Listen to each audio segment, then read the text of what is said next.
Welcome back. My name is Adam Partridge. I'm an instructor here at Dubspot. I produce under the name of Atropolis, and in my previous tutorial, it was a demonstration of my live setup.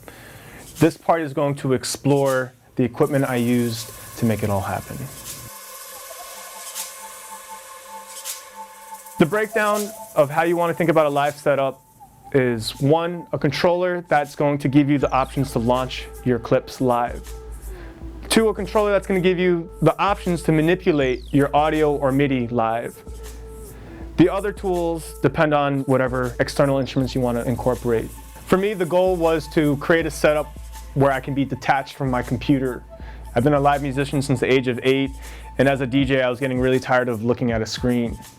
The first device you want to think about working with is some kind of launching device. The Push gives me 8x8.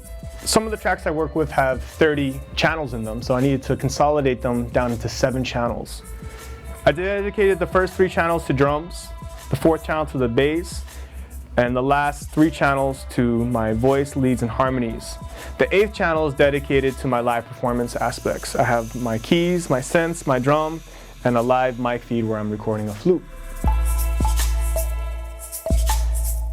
Once I organized my music and transferred my productions into a live template, I decided I needed a little bit more control, which led me to the DS1.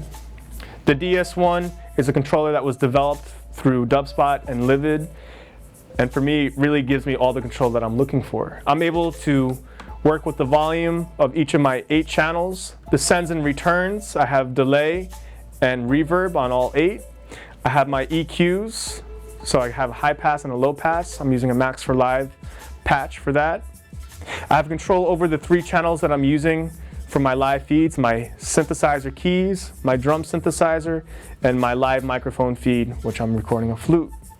This section right here is dedicated to the macro controls for my 2 synthesizers that I'll be playing. I have send A, which are my delays, where I can vary the delays, the feedback, and the delay type, and my reverb. The other devices that I'm using, I have 2 MIDI keyboards that give me 4 octaves across the board, which is great. I have this amazing drum synthesizer that allows me to record MIDI so I can quantize and layer. I have my microphone feed, which I'm using a foot switch to trigger, my loops. What's very unique about the live setup, it is a very personal journey. I've gone through several different types of controllers, and this is where I finally ended up, and it works really well.